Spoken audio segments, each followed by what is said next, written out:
আচলতে এইটো এটা আজি খুব গুৰুত্বপূৰ্ণ বিষয় হৈ পৰিছে মানুহৰ বাবে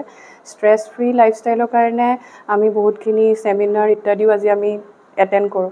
কিন্তু তাৰ কাৰণে মূল আচলতে যেটো জানিবলগীয়া বিষয় যে যি ষ্ট্ৰেছ বা টেনশ্যন বা হতাশা এংজাইটি ডিপ্ৰেশ্যনৰ আমি নাম দিছোঁ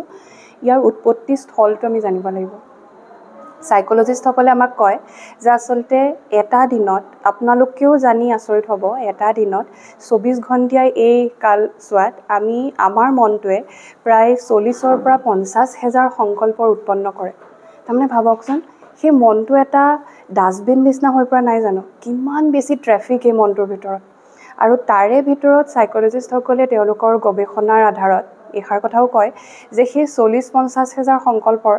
হেনো প্ৰায় 95% থটস সেইখিনি একেবাৰে নকাৰাত্মক ৱেষ্ট আৰু আনৱান্টেড যিখিনি প্ৰয়োজন নাই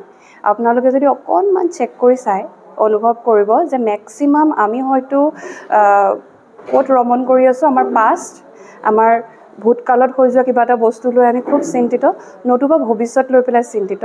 আমি নিজৰ প্ৰেজেন্টত নাই বৰ্তমান গতিকে সেই ৱেষ্ট আৰু আননেসেসাৰী যিবোৰ থটস সেই বস্তুবিলাকে আচলতে আমাৰ ষ্ট্ৰেছ এংজাইটিৰ কাৰণ আছে বৰ্তমান সময়ত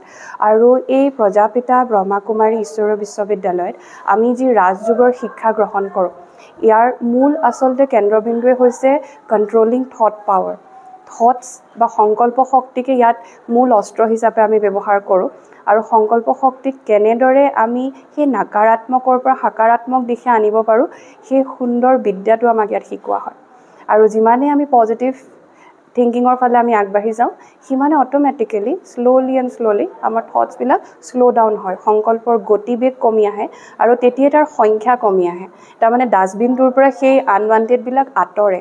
আপুনি এই প্ৰেক্টিছৰ কালছোৱাত অনুভৱ কৰিব যে আপোনাৰ মন বিৰাটেই সুস্থিৰ আগতকৈ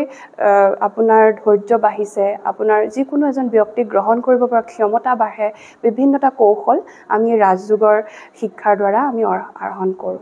এতিয়া জীৱনত ইমানে ডিপ্ৰেশ্যন বাঢ়িছে মানুহৰ এতিয়া জীৱনত বহুজনে চৰম সিদ্ধান্ত লোৱা দেখিবলৈ গৈছে সেই যি এক প্ৰকাৰ ক'বলৈ গ'লে যে এতিয়া বাঢ়ি গৈছে হয় এই ক্ষেত্ৰত আপুনি কি ক'ব যে সমাজখনত এনেধৰণৰ চৰম সিদ্ধান্ত যিসকলে ল'ব লৈছে সকলে এতিয়া এনেধৰণৰ ঘটনা পোহৰলৈ আহি আছে এই সময়ৰ পৰা আমি আঁতৰি থাকিব পাৰোঁ মানুহ কেনেধৰণে আগবাঢ়িব লাগে জীৱনত মূল বিষয়টো হৈছে যে আচলতে আমাক ভাল সংগৰ প্ৰয়োজন ইয়াত এতিয়া আপোনালোকে হয়তো দেখা পায় যে যেতিয়া সৰু ল'ৰা ছোৱালীয়ে এটা বেয়া বস্তুৰ লগত খেলে হয়তো এক চুকা অস্ত্ৰৰে খেলি আছে বাচ্চাটোৱে যেতিয়া তাক আমি জোৰ জবৰদস্তিকে কম যে মাইনা দিয়া তেতিয়া হয়তো সি জেদ কৰি পেলাই নিদিব নে তেতিয়া আমি কি কৰিবলগীয়া হয় আমিও জানো টানা আজোৰা কৰিলে দুখ পাব হাতত গতিকে সেই সময়ছোৱাত বাচ্চাটোক আমি সেই চুকা অস্ত্ৰ লৈ পেলাই তাৰ পৰিৱৰ্তে যদি খেলনা বস্তু এটা পুতলা এটা হাতত উঠাই দিওঁ কি সুন্দৰকৈ হেতু লৈ পেলাই এটো এৰি দিব নহয়নে গতিকে সেই মনটোকো আমি কিছুমান শুদ্ধ ভোজন তেওঁলোকে তেনেদৰে দিবলগীয়া হয় মনক এক ভাল সংগ আমি দিবলগীয়া হয় তেতিয়া সেই মনে যি এক আপুনি ক'লে চৰম সিদ্ধান্তলে আজি মানে ইমান ষ্ট্ৰেছত আছে কাৰণ আমি ৰেগুলাৰ ডে টু ডে লাইফত আমাৰ ওচৰলৈ এনেকুৱা বিভিন্ন কেছ আহে আমি তেওঁলোকৰ লগত আমি মুখামুখি হওঁ আনকি আপোনালোকে জানিবলৈ পাই আচৰিত হ'ব যে ভাল শিক্ষাবিদ সমাজত হয়তো ভালদৰে প্ৰতিষ্ঠিত কিন্তু তেনেধৰণৰ তেখেতসকলেও কিন্তু আজি বিভিন্ন সৰু সৰু কাৰণত ইমান মানসিকভাৱে তেওঁলোক ভাৰাক্ৰান্ত হৈ পৰে যে তেনেকুৱা কিছুমান সিদ্ধান্তৰ দিশে আগবাঢ়ে